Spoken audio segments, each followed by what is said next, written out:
Hello everybody, what's up? Welcome back to my YouTube channel. If this is your first time to be on my channel, madamong gid na salamat. By the way, my name is Dale Salazar. I am a local radio reporter from Bacolod City. So for today's video, for today's vlog, it's just a quick tutorial on how to register online for the COVID-19 vaccination program of Bacolod City. So ang ginahimo sa karon sa Bacolod City or sang LGU kutob sa mga nag-register online or nag-fill out sa form sa barangay willing na magpabakuna against COVID-19 is gina-inform kamo through text, through call, or through email nga sa sining adlaw magapadulong kamo sa sining vaccination center amo ni oras kay inyo na nga slot or time na para kamo nga bakunahan. So ginapahanumdom sa Bacolod Emergency Operations Center nga dapat magpa-register gid kamo, no? So bangod sa COVID-19 pandemic, pwede kamo maka-register online. So amo na siya karon ang aton sining itakol sa sining video kung paano mag-register online para maka-avail sang COVID-19 vaccine once ngayon ang mangin available na kag once nga mag-abot na ang gin-order sa Bacolod City nga AstraZeneca vaccine nga timeline is July 2021. So first step is kadto kita sa Bacolod City PIO nga Facebook page and nakapin diri no ang link or ang post regarding sa register for vaccination against COVID-19. All we have to do is to click in tinyurl.com/bcd EIR online. Okay, so after clicking the link, amo ni siya ang inyo siningang kadtuan, VIMS Master List Online Registration. So right now, maga-fill out kita sang information. First, email address. Click the next. Priority group, no? So amo ni siya ang second page sa pag-register online. So makita nyo dire no, A1 ang mga healthcare workers naton, A2 senior citizens, A3 adult with comorbidity, hypertensive, may diabetes, may mga heart ailment, or iban pa dira nga mga balatian na muna siya ang may mga comorbidity. A4 frontline personnel in essential sector, A5 poor population, B1 teachers and social workers, B2 other government workers, other essential workers. So makita ninyo dire kung diin ka mo nga sector nga nabilong. Since ako sa media, we are considered as frontline personnel in essential sector. Kung i-register ko si Papa, mayara siya sang diabetes, so may sang comorbidity. So kung i-register ko siya, makadto siya sa A3, no? So A4 ako kay media practitioner. Click the next. Ari na kita sa page 3 sa pag-fill out sang online registration. Suffix, so not applicable.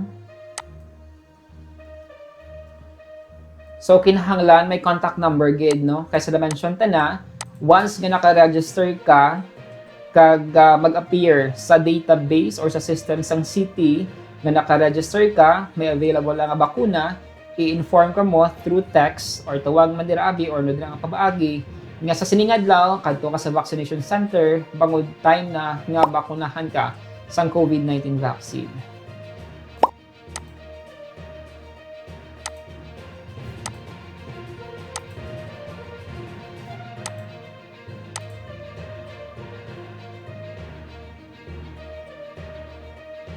Stefania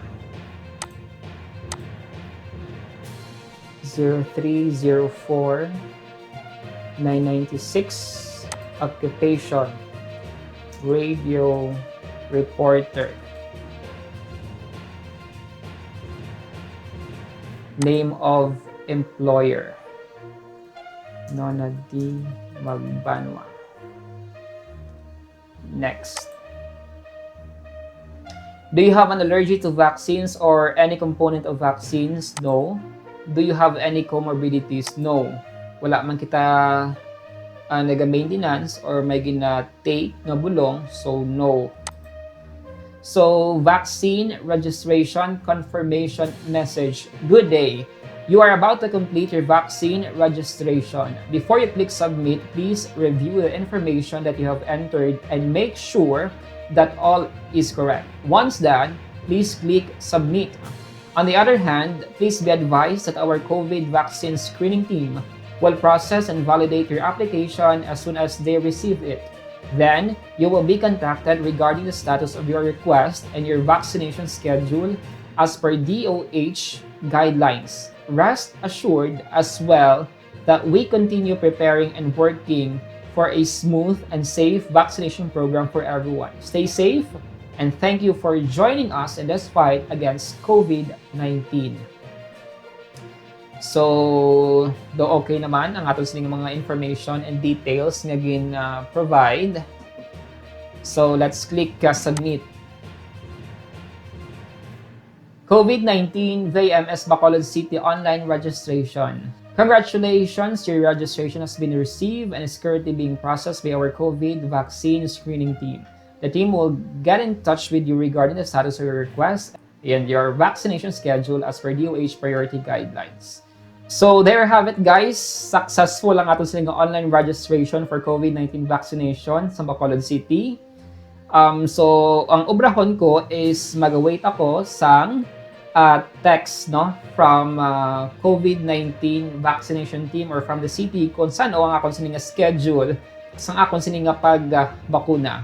According to Dr. Chris Sorongon, Deputy for Medical sa Bacolod Emergency Operations Center, kag iban man ng mga health expert.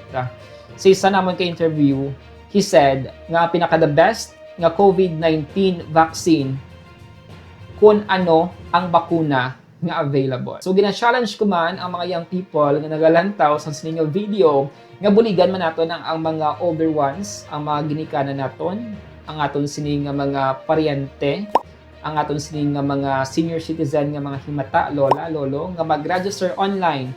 Kita na mismo mag-register sa ila if kita meron sang ideya kag meron kita sa mga gadget kag internet connection. For the record, ang Bacolod City ang nagbakal sang 650,000 doses sang AstraZeneca vaccine, no? So AstraZeneca vaccine, amo man siya ang bakuna nga gin-inject or gin-hatag kay Bacolod Mayor Bing Leonardia. Madamo gid nga salamat. Keep safe everybody and goodbye.